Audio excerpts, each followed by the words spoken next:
Alright, good morning. Welcome back to the channel. Thank you so much for being here. The song that came through for this video, I think it was called Nevermore by Lamb of God. And I have no idea what they were saying because I couldn't understand a word of it.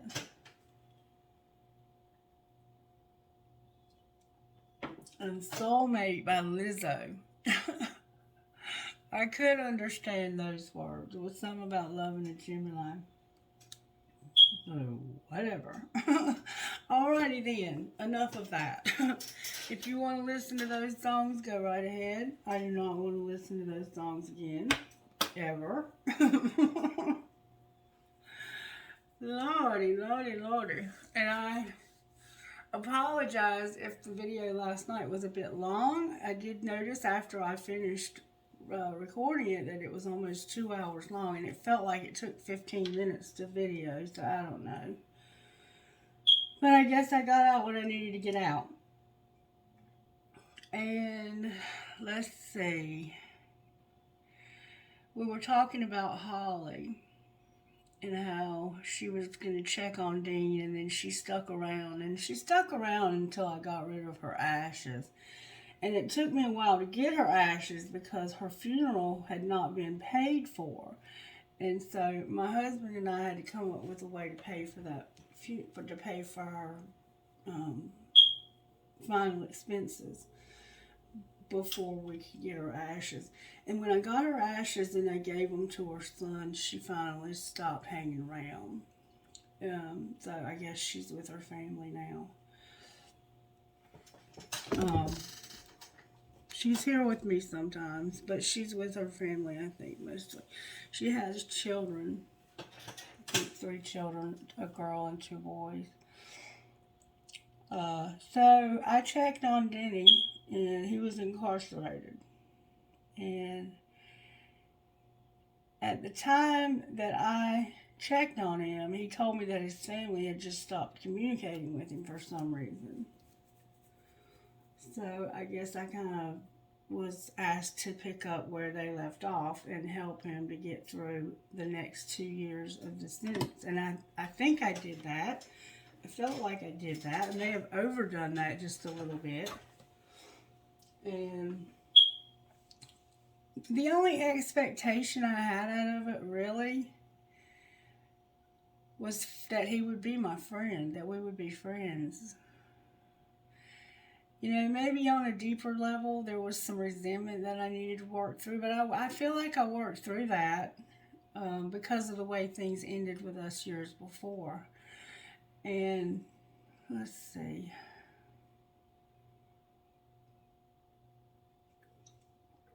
What the fuck? What difference does it really make at this point?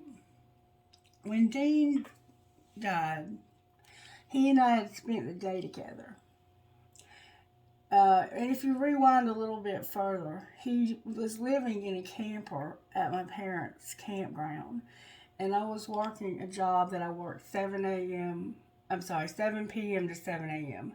So a lot of times I would get off work in the morning and I couldn't sleep, and he would be up because his girlfriend, Frances, was leaving to go to work, and then he would sit and talk to me, and we would talk for hours and hours, and it was like we'd never known each other, but we knew we had a lot of mutual friends, and it was almost like, how did we never know each other? Because we always ran in the same circles for the most part, but we really didn't know each other, but we really clicked. Like, we would talk about our favorite things, and we always shared the favorite things. It was weird. It was like we had so much in common, and we got along so well. And he had introduced me to his sister, because we used to go run around town together. And she was working at Walmart in the eye care center, so he had introduced me to her. And he had told me he had a brother, but I had never met his brother. I had met his son. And that's about it.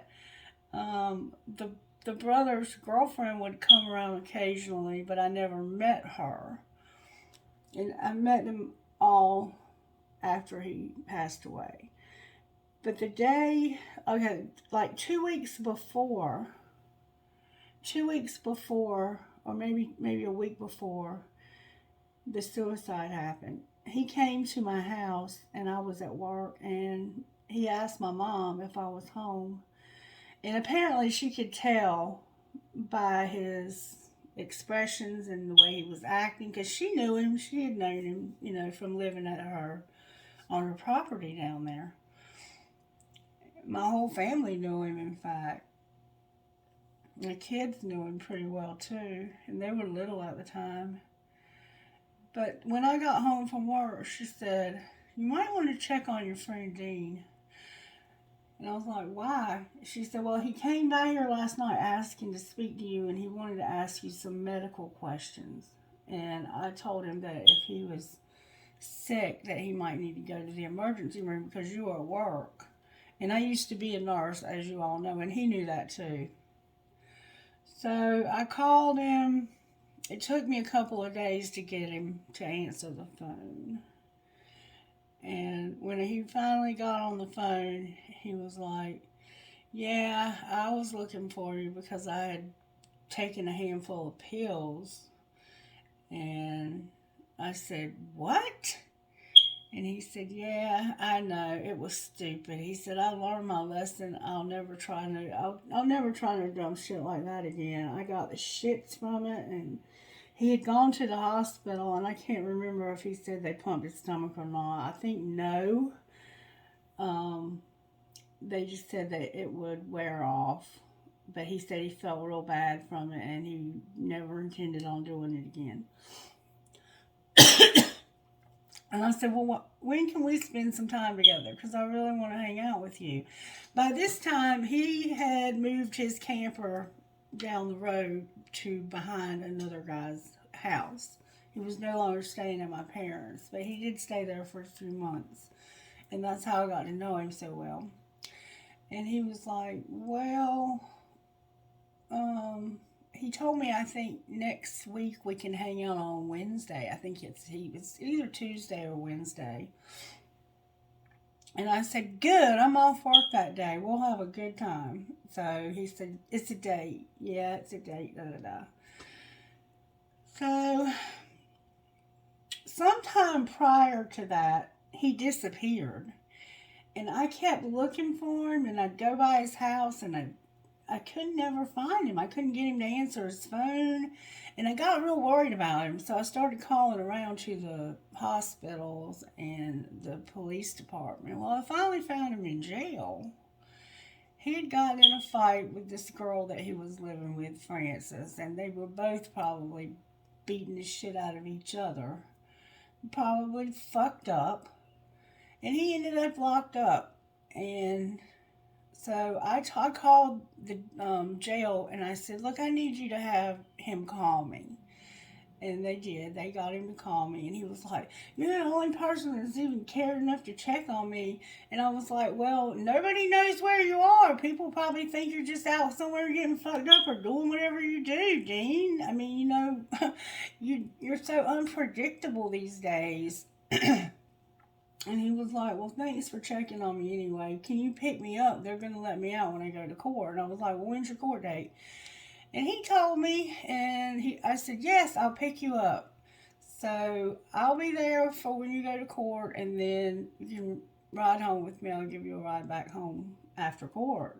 So I showed up the day that he went to court, and I couldn't find him. I was like, "What the fuck has he gotten into now?" And he finally called me, and he said, "I am so sorry.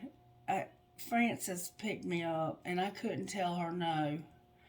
And I was like, "You couldn't pick up the phone and call me and tell me this?" I was kind of pissed off. I was very frustrated because she was the reason why he got locked up to begin with, fighting with her. And here he goes, and he's getting fucked up and probably going to end up fighting with her again. So anyway, I just went home. Well, fast forward to when he took the pills, and then we made plans together. So we had plans to hang out that day. And I got up that morning, just like I did this morning, got dressed, got in my car, and I went to his house. And we stood outside and we talked. We talked about the afterlife. We talked about, where did I think his mom went when she died. We talked about weird stuff, but it wasn't weird stuff for me and Dean, because that was the kind of stuff that me and Dean talked about. And at the time, I was so focused on, is he okay? Like, is he really okay? Does he need professional help because he just tried to commit suicide? And how can I help, get him professional help? So we went out and hung out that day, and he asked me to take him by the school to see his son. So I took him by the school to see his son, and he hung out with him for like 45 minutes, sitting outside in front of the school. He got back in the car and he was bawling his eyes out, and I just didn't make much of it because he had been separated from his marriage, and everything had kind of fallen apart. He had a lot of health problems. He had a lot of addiction problems. He had a lot of problems. But he was a good fucking person. At his core, he was such a good, kind-hearted, loving person. And it was hard to imagine somebody that was that awesome having so many fucking problems. But he did. So after we left the school, he was like, let's go by Walmart and see my sister. And we had been by Walmart and seen his sister before, like I told you. So I was like, yeah, no problem. So we went by there. I had to pick up a few things anyway. And while I was picking up the things I needed, he was picking out flowers. And I was like, what are you doing picking out flowers? He was like, well, my sister's sick today and she's not here. And I really want to see her. Can we get her these flowers and take them to her house? And I said, sure, no problem. So we paid for the flowers, and then we went to her house, and he stood out. I'll never forget it. He got out of the car, and he stood out behind the car and talked to her. I stayed in the car maybe an hour. I mean, he talked to her for a good little while, and he gave her the flowers, and then we left. And he tried to call his brother a couple of times, but he said his brother wasn't answering, and that his brother was working, and that was probably why he wasn't answering. And I guess that was probably true. I don't know. I didn't know his brother. I do know that Dean had told me that him and his brother had always had a very close relationship, but that for some reason during this time period their relationship was strained. And I can see why, because Dean was partying and he was out there. Well, when he went to jail, from my understanding, he was on a lot of medications, and he was on medications for diabetes. He was on insulin especially, and I would go over to his camper and take food to him, and he would be crawling around the floor looking for his insulin bag because his blood sugar would be so high that he would go blind, physically lose his eyesight because of his blood sugar. I mean, I don't know how he didn't die just from the diabetes. I mean, he had it that bad. And I'd have to help him find the bag and then help him get the insulin and the needle and give himself an injection. He was sick. He was very sick. And that day that we spent together, after we saw all the people that he could get on the phone to visit with, I said, I need to go to the mall. Do you mind if we stop by there? And no, that's cool. So we went into the mall, and at the time, the Hallmark shop was still in the mall, because this was in 2009. And I remember we were looking at these little, I have a collection of them over here. Let me show you what they look like. I'll show you the one that we saw that day, because I actually have it.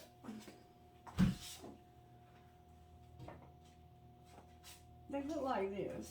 I can't think of what they're called. They look like this. And this is the one we saw that day. Except it was smaller, and it was made for a cake top, like somebody was going to get married and they would put it on the top of their cake. And some of them have wings. They're like angels. I don't know what they're called. It doesn't say. But there's a name for them. Anyway, I have a whole bunch of them. I've collected them ever since we looked at them that day. But when we looked at the one that looked like this, something really weird happened. Something very paranormal happened. We had a moment of deja vu. And we both felt it and experienced it at the same time. It was the strangest thing I've ever experienced because you've had deja vu, I'm sure. But this was deja vu reversed. It was like we were seeing the future instead of something that had already happened. We were seeing something in the future that had already happened. And whatever it was, he turned pale as a ghost, and he couldn't speak, and he was just shaking his head. And I was like, you felt that too, didn't you? And he said, not only did I feel it, I saw it. I saw it. You would never believe me if I told you what I saw. And I was like, I would, because I felt it. Like I've never felt anything so intense. And we drove home from there, and neither one of us said a word the whole way. We just listened to this CD that I had bought, John Mayer, the one that has Gravity on it. Neither one of us said a word. We got to his house. He got out of the car, and he said, I guess I'll see you around. I guess I'll see you around sometime. And I said, yeah, you will. You know you will. We're going to do this again. And he was like, yeah, I'll see you around sometime. And I left, and I got down the road, and I realized that I had his insulin bag in the back of the car. So I turned around and I went back, and when I pulled up, he goes, damn, you did get to see me again. And I was like, yeah, I got to see you again. That's awesome. I wasn't really paying attention to the things that he was saying, I guess, like I should have. But I do remember that we were just friends. I mean, like, he was a friend, and he told me that day, though, he said, if I was going to have a serious woman, it would be you. And he gave me a kiss that day, which was very, very strange. Dean never kissed me or made any kind of passes at me or anything. And he said, and I want you to understand that I mean that from my heart, that you are a really good woman. And any man would be very, very lucky to have you. And just because I don't show interest in you doesn't mean that I don't want to, because I really want to. He said, but I'm not healthy enough. And I know he wasn't. And I didn't think of him that way anyway. But I came back, I left again, and I went to pick up my kids from school, and I went home. And I got dressed to go to work, and I was getting ready to get in my car to go back to work. And somebody called me. I can't remember who. And they said, you need to go check on Dean. You need to go back down to Dean's house. You need to go back down to Dean's house. And I said, I just left there. I just dropped him off and he was fine. They said, you need to go back to Dean's house. And I was like, all right, I'm on my way to work. I'll stop by there on my way. So when I stopped, that's why he had hung himself in a tree behind his house. And that was the first time I ever met his brother, Denny. And when I saw him, it was like I recognized him, but had never seen him. It was weird, and I couldn't stop staring at him. I know he thought I was some kind of psycho, if he even noticed, because he was going through the hardest thing I'm sure he's ever had to go through, seeing his brother like that. Anyway, I can't talk about this much more because it's too much. It's just too much, God. It's too much. It's just too fucking much. But I asked him that day, I said, do I need to take you to get some help? Like, I'll go sit with you at the emergency room until they get you checked in. And I won't leave you there. I promise. I won't leave you there. And we'll get you some help, some real help. No, I'm fine, girl. I'm fine. I swear to you, I'm fine. I would never try anything like that again.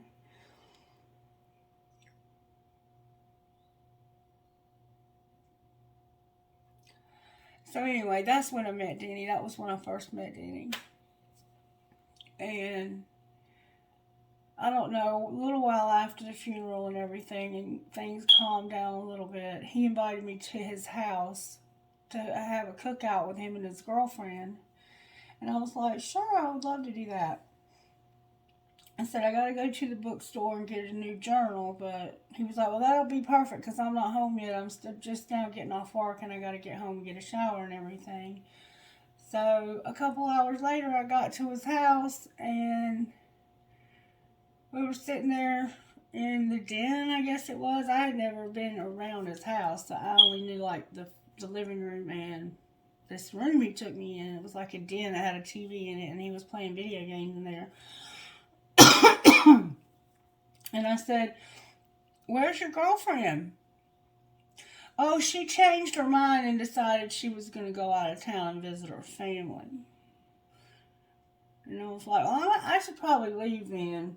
I should probably leave. I don't think it's a good thing for me to be here without her being here. No, she knows you're here. She's fine with it. Well, y'all know what happened after that. And then I felt so bad about it that I was having trouble living with it. And then there were some other things that happened as a result of that I'm not going to get into because that's very private. But I finally, I went nuts and I started, what we call chasing him, trying to get him to have something to do with me. And he ran harder than I could chase. And I don't know how long that went on, but I blew his phone up with text messages like you would not believe. Like, I literally used it to empty all of the pain that I had inside of me out. So I don't know if he was reading them or if he was just ignoring them, but it was still his phone number because every once in a while he would be like, what? He would answer me. I don't know if he was fucked up and just tired of ignoring. I don't know and don't care. But I told him, I finally called him and I said, look, I don't feel right about what happened, and Joan was supposed to be my friend. I didn't mean to say her name, I'm sorry, but I did. I said she was supposed to be my friend, and I can't pretend like we're friends after knowing what I've done. I just can't keep putting that show on. It's just not who I am. And he was like, what are you saying or whatever? And I said, I'm going to tell her the truth. Don't do that. No, don't do that. Yeah, I'm going to tell her the truth. He said, well, fuck it then. Tell her the truth. And I said, I just wanted to give you a heads up before I do. So I did. I told her the truth and I apologized to her and I told her that I felt like shit because of it. And that the worst thing was that we could no longer be friends, that I knew she would not be able to continue to be my friend after that. And I had never done anything like that before, and I've never done anything like that since. It is just simply not who I am. And the whole situation was so fucked up. And I'm not making excuses for myself. I'm just saying the whole situation was out of character for all of us. It was just not a good situation. It was all fucked up. So anyway, I felt so bad about it. And she collected these cute little shoes. So I bought one and I put it in her mailbox because I wasn't going to, I wasn't going to put myself in her face anymore. She had had enough of my face. And I turned around and I walked away. And I had to not look back. And then I'd say within 5 months, I hit completely rock bottom again with my addiction, and the things that happened that I don't want to talk to you about had an impact on that. It was just a lot of bullshit, and I ended up in jail again, and that was in, I think, 2011. So it was a couple years in between, maybe. And that's when I ended up back in treatment. The judge that was assigned to my case gave me the attorney who was running for judge. I've told y'all this whole story. And that's how I ended up in treatment in South Carolina. And I've been doing pretty well ever since. After I got out, I went back to college and got my degree, a master's degree in addictions and recovery. And then in 2019, Holly came to stay with us. And that's when I asked her to check on Dean for me. And she died in December the 4th, 2019. And then in around April, I think, of 2020 is when I made contact with Denny. And we've talked ever since.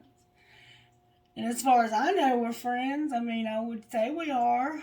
I tried to do what I could to help him. I apologize to him again for, I should have been a friend for him, and I let my feelings and whatever came over me, this obsession that came over me, get in the way of that, and I felt bad about that. So I guess we made amends for that, and we've been talking ever since, and we've been friends ever since.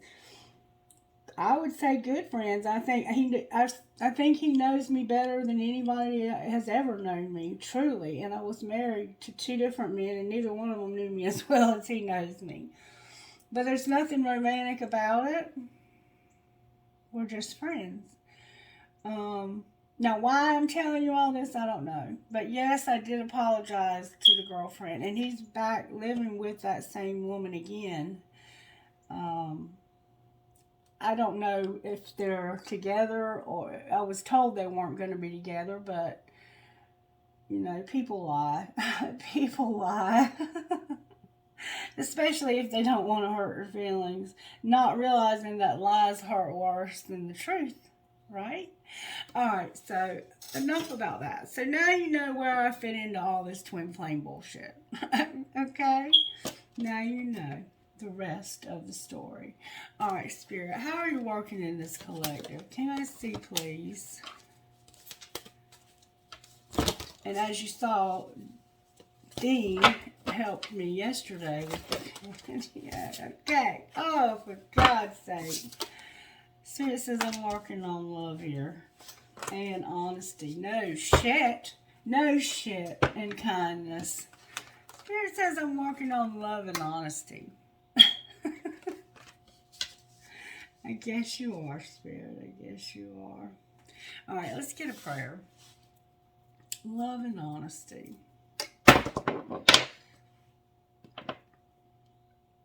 Our Father who art in heaven, hallowed be thy name. Here we are back to this again. Somebody cannot fucking forgive.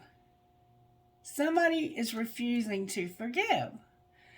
Our Father who art in heaven, hallowed be thy name. Thy kingdom come, thy will be done on earth as it is in heaven. Give us this day our daily bread, and forgive us our trespasses as we forgive those who've trespassed against us. And lead us not into temptation, but deliver us from evil. Amen.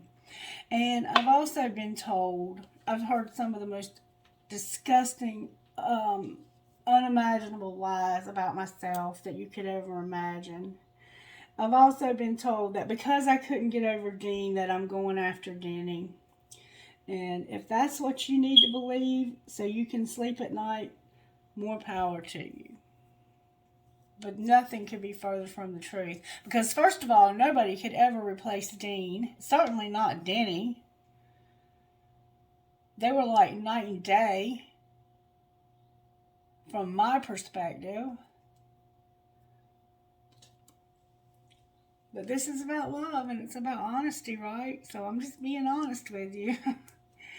Dean and Denny were 2 entirely different souls. And Denny could never replace Dean, ever. And if I were going to try to replace Dean, it wouldn't ever be with Denny. Just saying. But okay, whatever. Alright, I'm going to use the red deck. Somebody has a serious resentment, though. And I have a feeling that the reason I'm having to share this with you is you are going through something similar. Because you wouldn't be drawn here if you weren't. Unless you're just here to be nosy. And who gives a fuck? You can be nosy if you want to. How are you working right now in the collective, Spirit? Somebody's finally quit that soul searching they've been doing and they're ready to be a fool. To take a risk. They've been soul searching enough and they're like, it's time for me to take a risk here. Put myself out there. I got to get back out in this game again. They have a red and white dog. a small dog, and somehow white lilies are significant. All right. What's the energy to overcome, Spirit? They have long curly hair too. The Death card and the Wheel of Fortune. The wheel is going to turn, and somebody hasn't changed. And when this wheel turns and you haven't changed, your karma may not be all that great. I'm just saying. And what's going to pull this together? There's something that hasn't changed about this Death card. There's a transformation. That's what you need to overcome, is the fact that things haven't changed and there's fixing to be a wheel. How do we pull this together, Spirit? And don't give me half the deck, please. You know it's not going to take half a deck to pull this together. Alright, if I get it again, I'll take it. Maybe it is going to take half a deck to pull this together. I don't think I've ever told that whole story at one time. I've told bits and pieces of it. And there's more to it, but the rest of it is not mine to tell. There we go. Somebody's going to overcome this. Hot down and strength on the bottom of the deck in reverse. So, what's working is this Hermit, the one that had its soul almost ripped out by the cards getting wet a few months back, is paired up with this Fool. The Fool is somebody who's ready to start something new. They're ready to leap into the unknown, to take a risk. They're not worried about how it's going to all work out. They're just willing to do whatever they have to do. And it's because of something that they've soul searched about and gotten the answers to somehow. But the energy to overcome is Death in reverse. Something has not changed still. This person maybe realizes that something hasn't changed and that there's karma. And they want to overcome this. Somehow they want to overcome this. Now how, I have no idea. But there's a weakness. I see a weakness on the bottom of that deck, which means what they don't see coming is a weakness. The Courthouse and Sudden Wealth. And just in my own private readings, that can mean somebody, the sudden wealth can be that you just got out of lockup. And you suddenly have a lot that you haven't had in a long time. Marriage and the Courthouse. So maybe somebody's going to take a risk and go get married. Alright, Spirit. How did this happen? Somebody had an occupation. Somebody was working and had a job. Marriage. Alright, what's being hidden? Great fortune is being hidden. And what's being shown? So secretly, somebody's got a lot of money. What's being shown? Thoughts that they're thinking about things. And what's going to happen next? There's going to be a mature man. And a message. Clarify what they're thinking about over here. They're thinking about going on a journey because of the pathway and the lovers. They're thinking about taking a trip somewhere because of love and a path. The right path. What's great fortune being hidden? Great fortune is being hidden because of somebody being imprisoned. Secretly, somebody made a lot of money while you were in prison with this occupation. Alrighty then. And there's a child on the bottom of the deck with a gift. Why is this mature man here? Because of sudden wealth, a message, a thief, poverty, and a courthouse. damn. And despair on the bottom of the deck. So somebody got this sudden wealth. They got a lot. They got things they hadn't had ever, or maybe in a long time. And then there was this message that somebody was a thief. So somebody got some sudden wealth, and then there was a message that somebody's a thief. And now you're in poverty, and you're going to court. So somebody stole your sudden wealth. And now you have nothing. So all your sudden wealth was stolen. And you're a mature man. Like, you're too old to start over.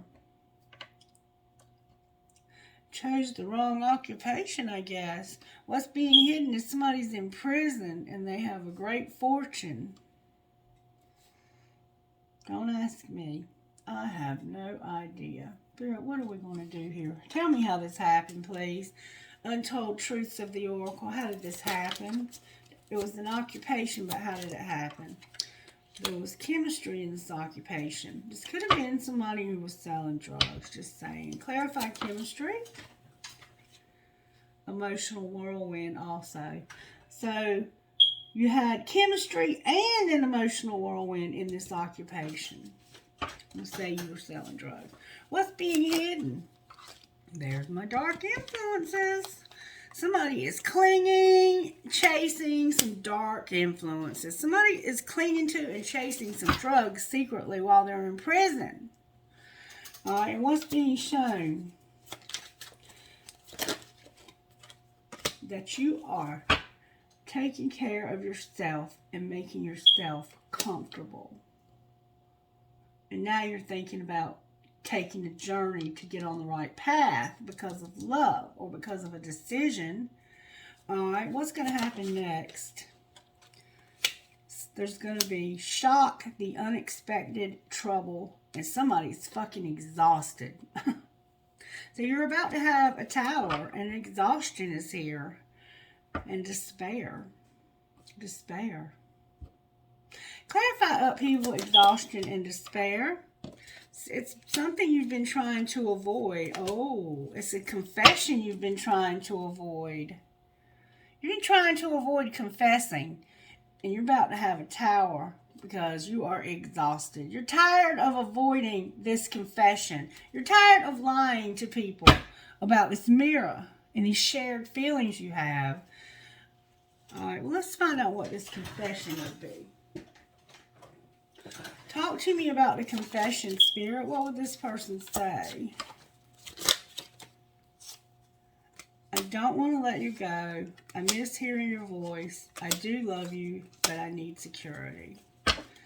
And I'm in a committed relationship. So you are in a committed relationship. I would never date family. All right, Spirit. How did this happen? Somebody sent a picture. Somebody sent a picture. Alright. What's being hidden? A lot is being hidden. Fill in the blank. You're irritated. You're not being heard. It's not that serious. You're caring too much or giving too many fucks. And tantrums are for babies grow the fuck up. And one of you is doing too many chores. That's what's being hidden. Well, what's being shown?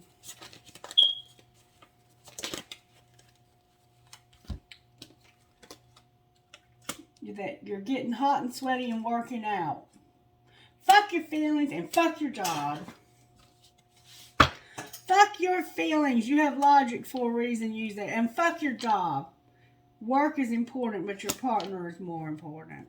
And what's going to happen next? Damn, these are a lot of cards coming out. Somebody's way in their feelings. You fucked up. Fucking say it. Just fucking say you fucked up. Don't let it all hang out. Do you really love them? Deal with your drama. Unplug and sit back and relax. Oral love is in your future.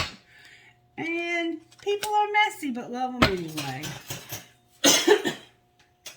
I don't think this reading is going to take 2 hours. Just saying.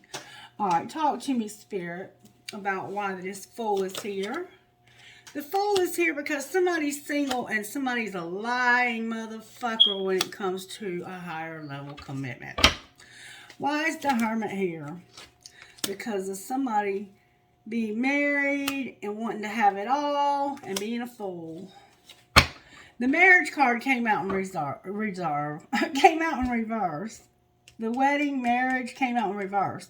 So it's like you're soul searching about not being in a relationship but having it all and taking a risk. Over here, this Fool is you being single and lying about a higher level commitment.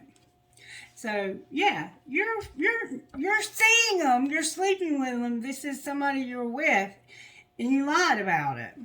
Why is Death here? Because somebody needs a break. Somebody needs to withdraw and have time alone to get healing. All right, why is the Wheel here? Damn, that came out with force. Because of a Page of Pentacles, an Eight of Pentacles, and ghosting in reverse. Because you thought that you thought that you could ghost somebody and get away with this shit. You thought that you could ghost them. And the Wheel is like, no, you cannot. So now you're working on not ghosting this person. You were ghosting them. You thought you could work this out by just walking the fuck away and never looking back. Spirit's like, nope, ain't gonna happen. Why is the Chariot here? Because of somebody hiding their feelings, and they got hell of feelings too. Strong. The Devil, strong feelings. We have Aries here, we have Virgo here, we have Scorpio here. We have Taurus here twice. We have Cancer, Leo, and Aquarius. And then we have Capricorn. We have the Fool here twice. Somebody's definitely ready to start something new and take a risk, because that Fool don't even show up until you're ready for that. And it didn't show up once, it showed up twice. It showed up to clarify itself.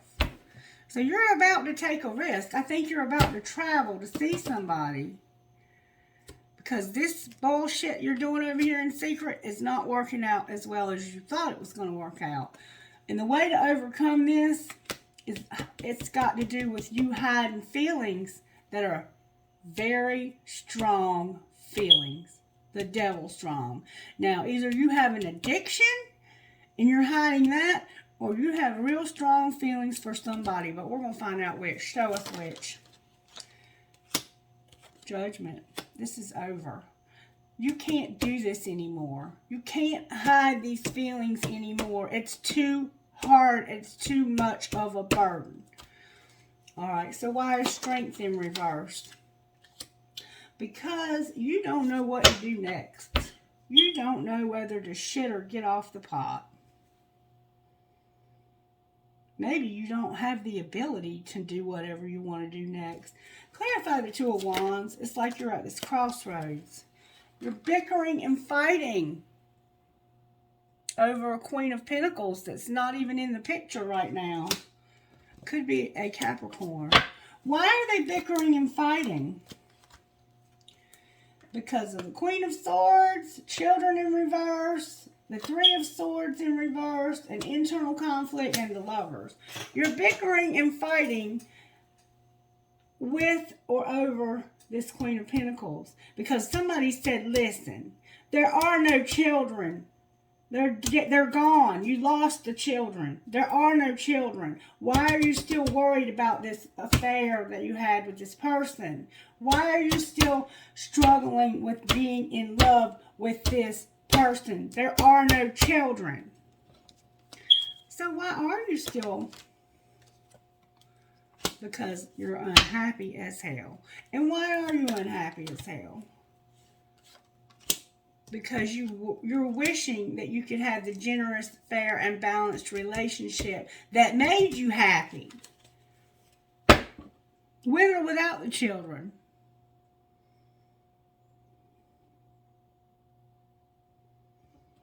Why is Despair on the bottom of the deck? Because you're reevaluating how you can have hope. You're despairing because you know that there's something you can do to have hope. And show us what that might be, Spirit. Damn. Heal is one thing. You've come out of this place of feeling helpless, hopeless, and imprisoned. And now you need to heal. There's a lie, a huge ass lie.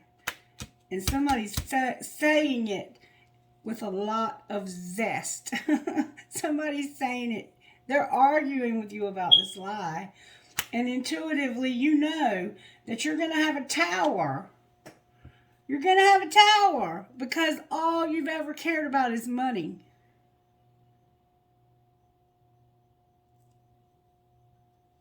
Intuitively, you know that you're fixing to have a big-ass tower because of having a money focus. Clarify the tower.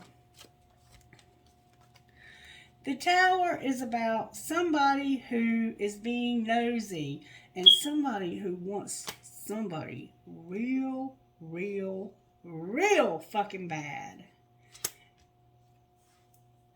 Somebody that they are in love with.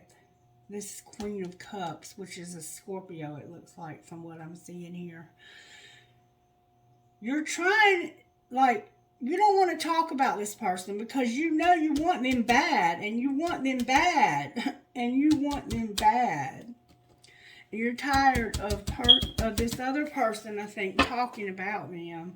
But what does that have to do with the money focus? The Chariot is here. The World is here. And the Five of Cups is here. It has to do with it because of this person being generous, fair, and balanced.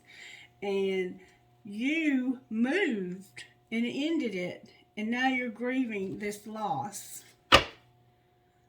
There's Cancer on the bottom of the deck in reverse. You miss this person. I don't care what you say. And you tried to ghost them, but that didn't work. So what should they do next, Spirit?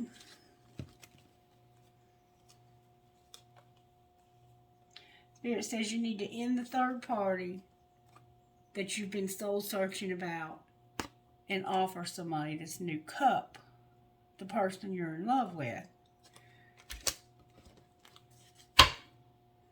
The one that got ripped apart. All right, let's talk about ending the third party, shall we? Let's talk about ending this third party. Show me where they're at. Can't be trusted and make them prove it. There's a card turned over in the deck. Let's see what it is. Undecided. You're undecided what to do about this third party.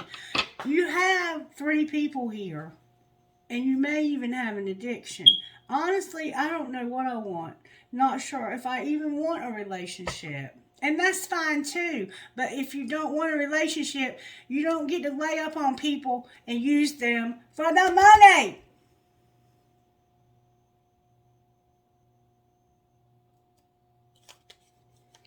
Show me how the person they're undecided about feels about them. They're like, enough is enough. Enough is enough. And these late nights, thoughts of you keep me up at night. Even if I fall asleep, I dream of you. What's going to happen next with this third party relationship? Oh my God. It's a dying love because of online dating. Practice forgiveness. Something has not changed. I am who I am, not who you want me to be, and I'm not going to change. They feel helpless. I feel trapped by my circumstances, and there's nothing I can do about it. It's time that we moved on. I'm letting you go now so we can both move on. And then there's a commitment. When I think about my future, I see you. Damn. So something they're seeing online is causing this love to be dead. And they see a commitment. And they're making moves in silence too. I'm making moves in silence. I don't want anyone to ruin my plans. They're making moves on this new person they're in love with. Show me though. Can I see? They're partying, they're letting them go, they're making a decision. They can't move on, but they have a new love. Forgive me, but I found a new love who makes me feel alive. I can't move on no matter how hard I try. I've made up my mind. I'm not wasting any more time. I've let them go, but I'm partying. Baby! Okay then, and forever changed. You changed my life without even trying. The old me is dead and gone. That's this new love. How does this new love feel about you? Self-pleasure. I pleasure myself to your pictures I have secretly saved on my phone. So this person pleasures their self when they think about you. And you're their secret love. I've kept my love for you secret. It's too complicated to explain.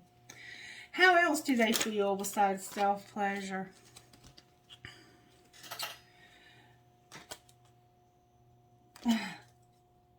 They feel worried. They feel worried. I'm worried that it might be too late to make things right between us. There's differences.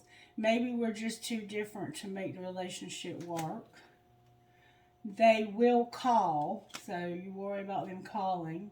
You worry about rebound. I just needed someone to help me get over the pain of losing you and being unfazed. I'm unfazed by our separation since I wasn't emotionally invested.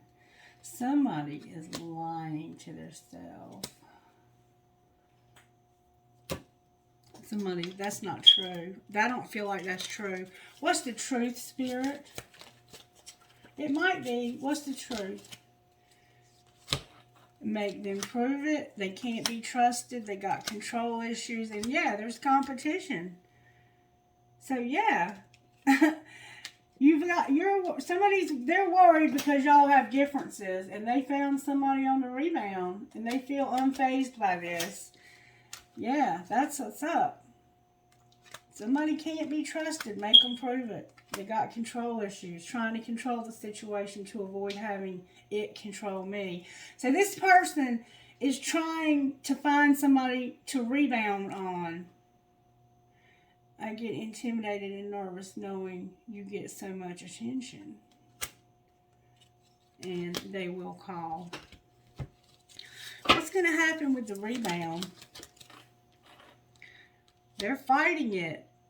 They're fighting it. They haven't done it yet, but they're thinking about it. And it's because they know it'll create a love triangle if they go through with it. Because here you are trying to get out of an old relationship, and they're fighting like hell not to get in another relationship, to get over you, just because they can't get over you. And they fantasize about you. I can't stop my mind from escaping to the world only you and I know. This is real sad. And it is an honest scenario of love in this type of relationship. What else do we need to know here, Spirit? Spirit says somebody's haunted. This is divinely guided. Somebody's haunted. I'm haunted by my decisions and the memories we made together. But don't lose hope. Don't lose hope. And all in my head. Your love has captured me. Everywhere I look, I see your face. Alright, Spirit. I don't even think we need to see anything else, but talk to us out of this deck. What do we need to know? There needs to be some healing here. Somebody needs some serious healing. Somebody's on different pages because of this obsession. And I don't think it's you. I think it's them and this other person. Clarify obsession in different pages. There's a past life love who's been very patient, waiting for you to be released from this other person. What's going to be the outcome of the past life love? But you need to take care of yourself in this marriage. Finances are a factor, and you're going to play hard. We see you're partying. What else? You have stability, but you need to have forgiveness also. Somebody in that situation needs to have some forgiveness. And you're going to have time apart, and there's going to be rejection because of an addiction and because of these children. The children and the addiction are going to cause you to be put the fuck out, so you need to go ahead and start making plans to have stability elsewhere. Alright, anything else they need to know, Spirit? This is a soulmate. What about this soulmate? True love, it says. What about soulmate and true love? Warning, the soulmate is interference to true love. Warning, the soulmate is interference to true love. Right here and right now. So what do they need to do? You need to go slow because that's strictly sexual and chemistry. What about chemistry? This is causing you to be vulnerable. Alright, what else? Put away the computer. It's a friendship that you regret. What's going to happen with the friendship, Spirit? What's going to happen with the friendship? The friend is going to have acceptance where there's been denial and know that this is fate. Clarify fate, please. They're longing, or you are, awakening to support. Alright. This is new love. There's a lot of passion. There's an apology. And somebody's making a decision. Oh, it's a new love with passion, and you're deciding to apologize, and this is protected. You need to wait right now and have integrity. Oh.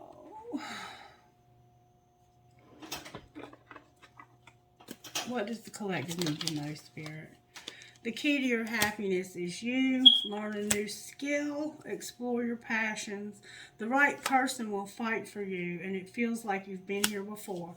And don't it, though? Don't it feel like you've been rejected for this fool before? I'm just saying. Wherever you are, you take yourself, so make sure you bring the most healed version. Get some exercise, and timing is personal. Don't expect anyone to change theirs for you. One more time here. Put on some music and dance. Go somewhere special. And put a stop to anything that makes you feel less than the diva you are. And spend some time in nature. Alright. I think we see what's going on here. And I don't think there's any point in beating a dead horse. Okay? This person knows what they're doing. Messages, Spirit. There's about to be some healing chaos that's going to bring release and solitude. And diligence. Diligence. So you're going to go through healing chaos that's going to release somebody and bring solitude. That's how you're going to end up alone, is through some healing chaos. Alright, talk to us about what's going on here. Forgiveness and a commitment. What else? Man, that's a lot of cards, Spirit. Psychic abilities, talent, justice, confidence, truth, well-being, manifestation, strength, and empowerment with clarity. What kind of healing is needed here? We keep seeing that somebody needs healing. You need to manifest. Alchemy is here. Self-love, and you need healing for home and temptation. Angels, how are you helping this person? These people, giving them courage, protection, mercy, beauty, and fire. You're helping with prayer, a guardian angel, and blessings. With wisdom, gratitude, and feeling them vibes. Alright, we're talk about how you're helping with this. Let's hear what's going to come out of this book today. What will you say out of here today, Spirit? One, please, if I may. One, please, if I may. One, please.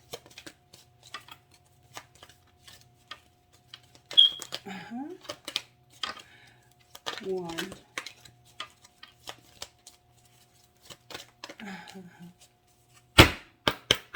One, please, if I may.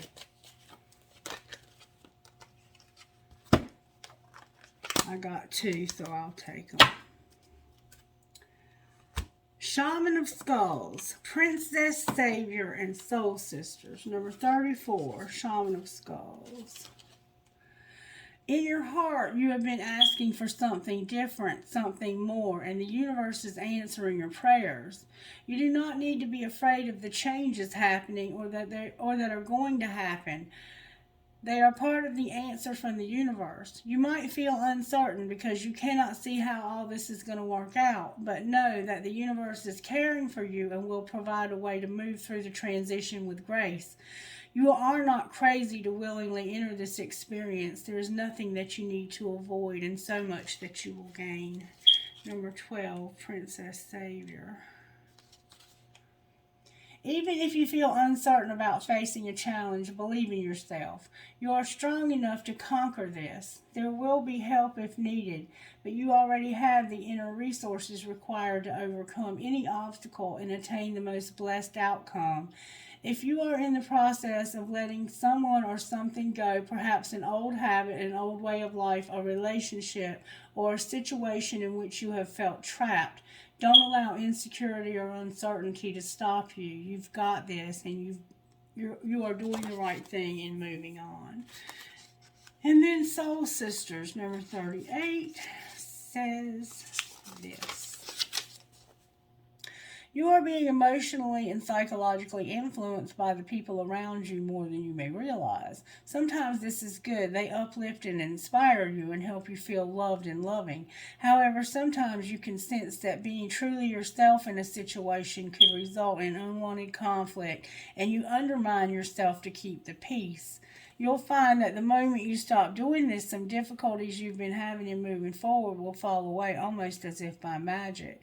The relationships worth holding on to can handle a little more truth, even if feathers get ruffled before being smoothed over with love once more. Alright. Who are you talking to? HPF PSDU.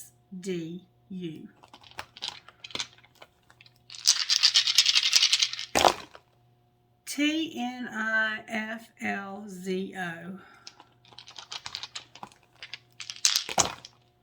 FFIFKEL. A lot of F's. SZHRVFO. 4. CEKLJUE.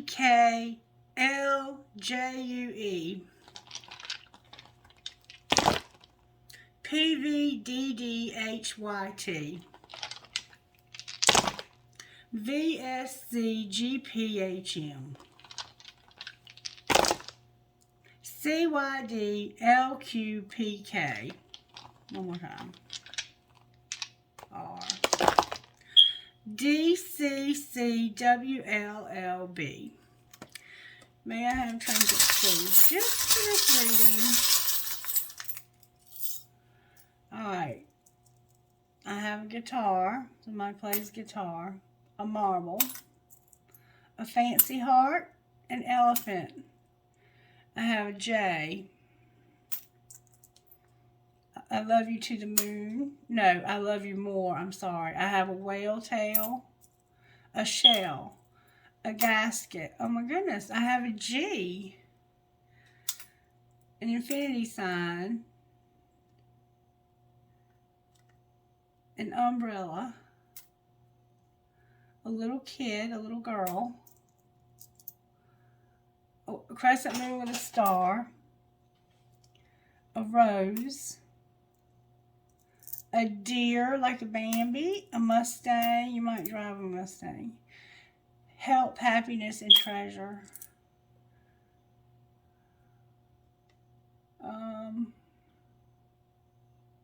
Wishes do come true. An elephant.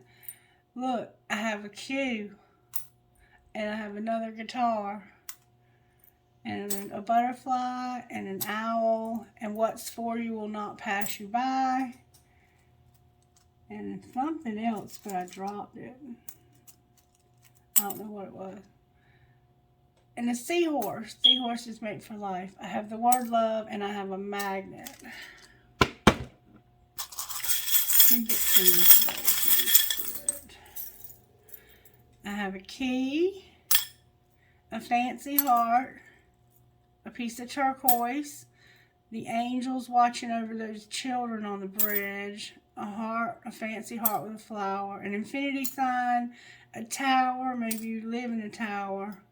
I have a doggy's paw that says I love my dog, young and strong, a ball, a tramp stamp, a horse, an elephant, an infinity sign, an arrow. Live your dream, live your dream, live your dream, and my cool ass spirit with the bandana. I can't make this shit up. Have a blessed day.